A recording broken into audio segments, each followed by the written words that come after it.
Hi ಸ್ನೇಹಿತರೆ, ನಮಸ್ತೆ, good evening ಎಲ್ರಿಗೂ. ಎಲ್ಲರೂ ಹೇಗಿದ್ದೀರಿ? ಚೆನ್ನಾಗಿದ್ದೀರಿ ಅನ್ಕೊತೀನಿ. ನಾವು ಕೂಡ ನಿಮ್ಮ ಆಶೀರ್ವಾದದೊಂದಿಗೆ ಚೆನ್ನಾಗಿದ್ದೀವಿ. ಬರ್ರಿ, ಇವತ್ತು ರಾತ್ರಿ ಊಟಕ್ಕೆ ಸ್ಪೆಷಲಾಗಿ ಸ್ವೀಟ್ ಮಾಡಾಕತ್ತೀವಿ. ಅದು ನನ್ನ ಫೇವ್ರೇಟ್ ಕಡಲೆಬೇಳೆ ಪಾಯಸ. ವಾರದಾಗ ಒಮ್ಮೆ ಇಲ್ಲ 2 ಸತಿ ನನಗೆ ಈ ಥರ ಪಾಯಸಗಳು ಬೇರೆ ಬೇರೆದ್ದು ಏನಾದರೂ ಮಾಡ್ತಾ ಇರ್ಬೇಕು ಸ್ವೀಟ್. ಹಾಗಾಗಿ ಇವತ್ತು ಕಡಲೆಬೇಳೆ ಪಾಯಸ ಮಾಡಾಕತ್ತಿದ್ನಿ ಮಾಮೂಲಿ. ಹಾಗಾಗಿ ನಿಮ್ಮ ಜೊತೆ ಶೇರ್ ಮಾಡ್ಕೊಳ್ಳೋಣ ಅಂತ ಮಾಡತ್ತೀನಿ. ನೋಡ್ರಿ, ಇಲ್ಲೇ ನಮ್ಮ ಕಡಲೆಬೇಳೆ ಬೇಯ್ತಾ ಇದೆ, ಆಲ್ರೆಡಿ ಬೆಂದಿದೆ ನೋಡ್ರಿ. ನೋಡ್ರಿ, ಇವಾಗ ಈ ಬೇಳೆ ಕರೆಕ್ಟಾಗಿ ಬೆಂದಿದೆ. ಇಲ್ಲ ಇನ್ನೂ ಬೆಂದ್ರೂ ಏನಾಗಲ್ಲ, ಎಷ್ಟು ಬೇಯುತ್ತೆ ಅಷ್ಟು ಚೆನ್ನಾಗಿರುತ್ತೆ ಪಾಯಸ.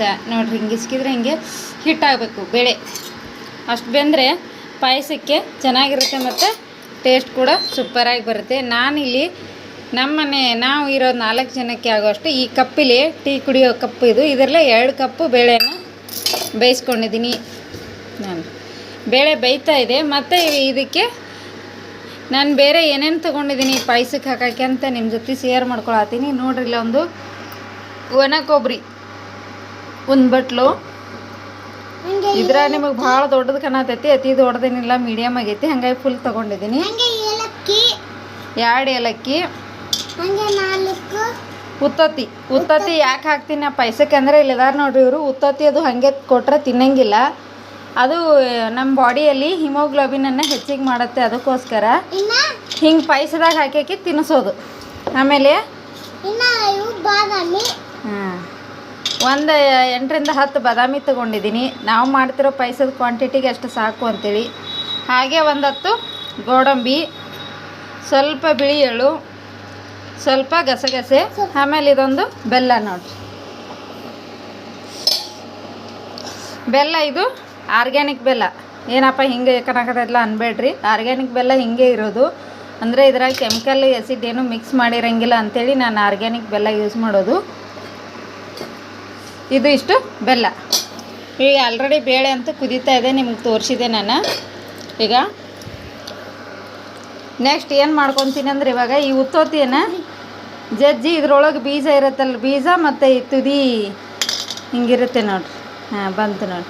ಇವನ್ನ ಮತ್ತು ಈ ಬೀಜನ ತಕ್ಕೊಂಡು ಇವನ್ನ ಕುಟ್ಕೊತೀನಿ. ಹಾಗೆ ಈ ಬೆಲ್ಲನೂ ಸ್ವಲ್ಪ ಕುಟ್ಕೊತೀನಿ. ಕೊಬ್ಬರಿ ಚೂರು ಮಾಡ್ಕೊತೀನಿ, ಯಾಕಂದ್ರೆ ಮಿಕ್ಸಿ ಹಾಕೋಬೇಕಲ್ಲ ಅದಕ್ಕೆ. ನೋಡ್ರಿ ಉತ್ತತ್ತಿ ಹಿಂಗೆ ಕುಟ್ಕೊಂಡ್ಬಿಟ್ರೆ ಅದು ತುದಿ ಇರೋದು ಇದು ಇರುತ್ತಲ್ಲ ಇಂಥದ್ದು, ಅದು ಕೂಡ ಹೋಗುತ್ತೆ. ಆಮೇಲೆ ಬೀಜ ಹೊರಗೆ ಬರುತ್ತೆ. ಎಲ್ಲ ಉತ್ತತ್ತಿನೂ ಹಾಗೆ ಮಾಡ್ಕೊಂಡಿದ್ದೀನಿ ನಾನು. ಯಾವುದೇ ಬೇಳೆ ಪಾಯಸ ಆಗಿರ್ಬೋದು, ಅಥವಾ ನಮ್ಮದು ಫೇಮಸ್ ಅಂದರೆ ಉತ್ತರ ಕರ್ನಾಟಕದ ಹುಗ್ಗಿ, ಹಾಲುಗ್ಗಿ ಅಥವಾ ಮಾಮೂಲಿ ಹುಗ್ಗಿ. ಆ ಹುಗ್ಗಿ ಮಾಡಬೇಕಿದ್ರೂ ಕೂಡ ನಾನು ಹೀಗೆ ಮಾಡ್ಕೊಂಡಿರ್ತೀನಿ. ಇವಾಗ ಈ ಉತ್ತತ್ತೆಯನ್ನು ತೊಗೊಂಡಿದ್ನಲ್ಲ ಅವನ್ನ ಈ ನೀರಿಗೆ ಹಾಕಿ ತೊಳ್ಕೊಳಕತ್ತೀನಿ. ಸಿಗಿ ಬ್ಯಾಟ್ರಿ ತೆಗಿ, ಯಾಕಂದರೆ ಅದು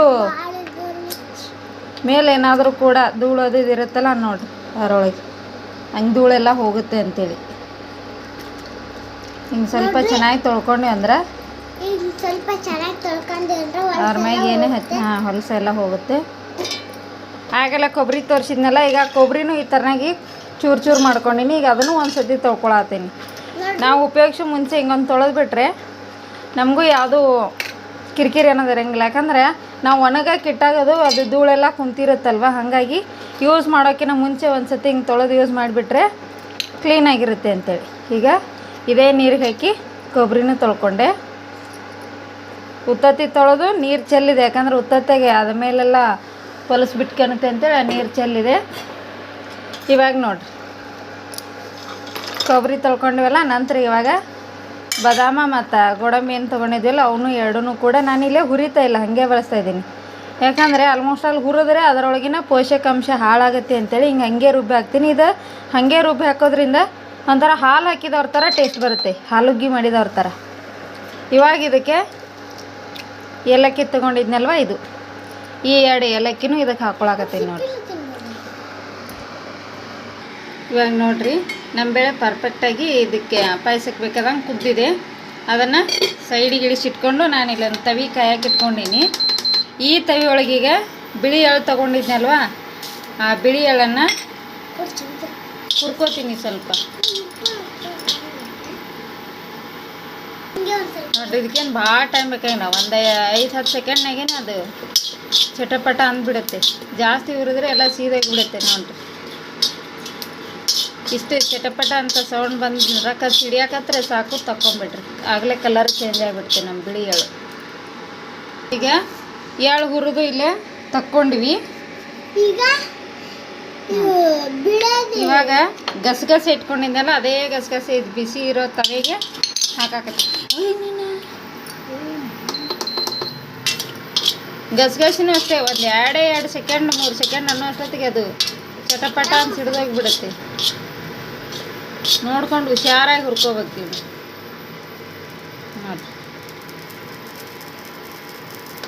ಇಷ್ಟೇ. ಇವಾಗ ಇವನು ಕೂಡ ತಕ್ಕೊಂಡ್ಬಿಡ್ತೀನಿ.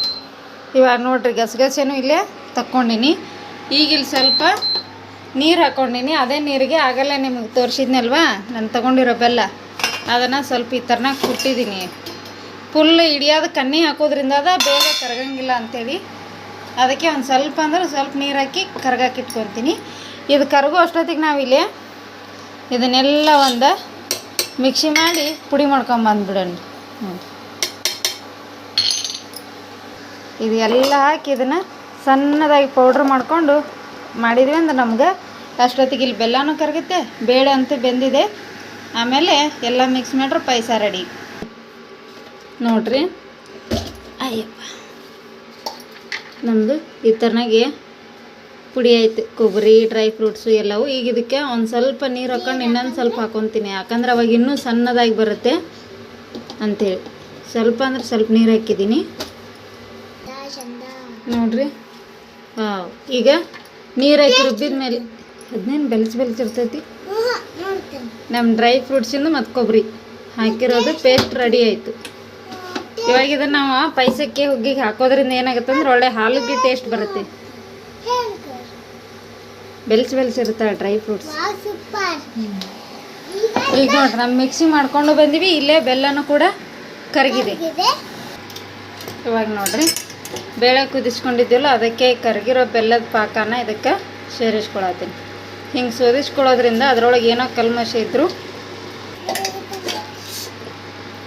ಏನೋ ಕಲ್ಮಶ ಅಥವಾ ಏನಾರು ಹೊಲಸಿದ್ರು ಕೂಡ ಅದ ಮೇಲೆ ಉಳಿಯುತ್ತೆ ಅಂತ.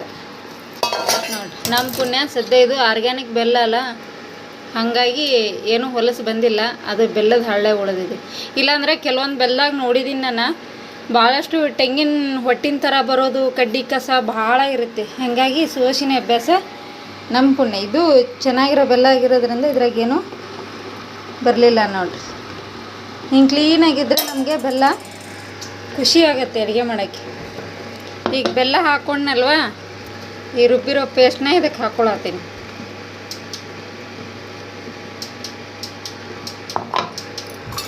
ಇದೆಲ್ಲ ಹಾಕ್ಕೊಂಡು ಇದನ್ನು ಒಂದು ಚಲೋ ತಂಗಿ ಮಿಕ್ಸ್ ಮಾಡಿಬಿಟ್ರೆ ನಮ್ಮದು ಕಡಲೆಬೇಳೆ ಪಾಯಸ ರೆಡಿ. ಇವಾಗ ಲಾಸ್ಟಿಗೆ ಮಿಕ್ಸಿ ಜಾರಿಗೆ ಸ್ವಲ್ಪ ನೀರು ಹಾಕಿ ಅದನ್ನೂ ಕೂಡ ಅಳಗಾಡಿಸಿ ಅದಕ್ಕೆ ಹಾಕಾತೀನಿ.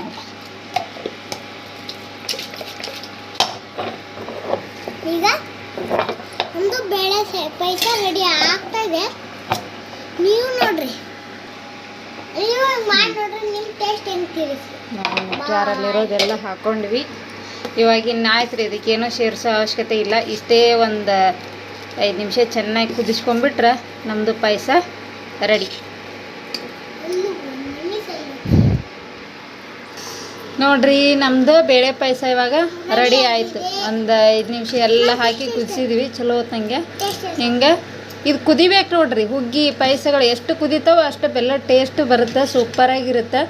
ಮತ್ತು ಒಂದಿನ ಎಕ್ಸ್ಟ್ರಾ ಉಳಿದ್ರೂ ಕೂಡ ಯಾವುದೇ ಕಾರಣಕ್ಕೂ ಕೆಡಂಗಿಲ್ಲ ರೀ. ಅದು ನಾವು ಫ್ರಿಜ್ಜಾಗಿ ಇಡಬೇಕು, ಕೆಡ್ತೈತಿ ಅನ್ನಂಗಿಲ್ಲ. ಸ್ವೀಟ್ ಮಾತ್ರ ಎಷ್ಟು ಬೇಳೆ ಪಾಯಸ ಮತ್ತು ಹುಗ್ಗಿ ಎಷ್ಟು ಕುದಿಸ್ತೀವೋ ಅಷ್ಟು ಟೇಸ್ಟ್ ಬರುತ್ತೆ. ಕುದ್ದಷ್ಟು ಟೇಸ್ಟು ಚೆನ್ನಾಗಿರುತ್ತೆ ಮತ್ತು ಕೆಡಂಗಿಲ್ಲ.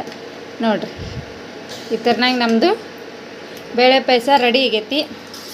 ನಮ್ಮ ಸಾಹೇಬರು ತಿನ್ನಕ್ಕೆ ಕಾಯಕ್ಕೆ ಹತ್ಬಿಟ್ಟಾರಿ ಸಿಹಿ ಪ್ರಿಯರು. ಆರಿಸ್ಕೊಂಡು ತಿನ್ನಪ್ಪ. ಬರ್ರಿ ಇವತ್ತಿನ ರಾತ್ರಿ ಊಟಕ್ಕೆ ಸ್ಪೆಷಲಾಗಿ ಕಡಲೆಬೇಳೆ ಪಾಯಸ ಆಯ್ತು. ಇನ್ನು ಅನ್ನ ಸಾರು, ಪಾಯಸ ಅನ್ನ ಸಾರು ಇವತ್ತಿನ ಸಿಂಪಲ್ ಊಟ. ಯಾರಿಗೆಲ್ಲ ಇಷ್ಟ ಆಗೈತಿ ಅವರೆಲ್ಲ ಒಂದು ಲೈಕ್ ಕೊಡ್ರಿ. ಹಾಗೆ ನಿಮ್ಮ ಮನೆಯಾಗೂ ಈ ಥರನಾಗಿ ಮಾಡಿದಾಗ ಹೆಂಗೆ ಬಂತು ಅಂತ ಕಮೆಂಟ್ಸ್ ಹೇಳ್ರಿ. ಇವಾಗ ನಮ್ಮ ಪಾಯಸ ಇನ್ನೊಂದು ಸ್ವಲ್ಪ ಕುದೀಲಿ, ಹಾಗಾಗಿ ಅದನ್ನಲ್ಲೇ ಮುಚ್ಚಿ ಇನ್ನೊಂದು ಸ್ವಲ್ಪ ಕುದಿಯಾಕೆ ಬಿಡ್ತೀನಿ. ಇಲ್ಲಿ ನಮ್ಮ ಸಾಹೇಬ್ರು ತಿಂದು ಟೇಸ್ಟ್ ಹೇಳ್ತಾರತ್ ನೋಡ್ರಿ ನಿಮಗೆ. ಇರಲಿ ತಿನ್ಬೇಕು ನೆಕ್ಕಾಕತ್ತೇನು ಗಪ್ರಿನ. Wow super. ನೀವು ಮಾಡಿ ನೋಡ್ರಿ, ನಿಮ್ಮ ಟೇಸ್ಟ್ ಹೆಂಗೆ ಬಂದಿತ್ತೆ ತಿಳಿಸ್ರಿ, ಕಮೆಂಟ್ ಮಾಡ್ರಿ. ನಮ್ಮಮ್ಮ ಅಂತ ಇವತ್ತು ಸೂಪರಾಗಿ ಮಾಡಾಳು. ನಿಮಗೆ ಇಷ್ಟ ಆದರೆ ಒಂದು ಶೇರ್ ಕೊಡಿ, ಲೈಕ್ ಮಾಡಿರಿ, ಕಮೆಂಟ್ ಬಾಕ್ಸ್ನಾಗ ಹಾಕ್ರಿ. Good night for all. Good night for all. Bye. Thank you. Thank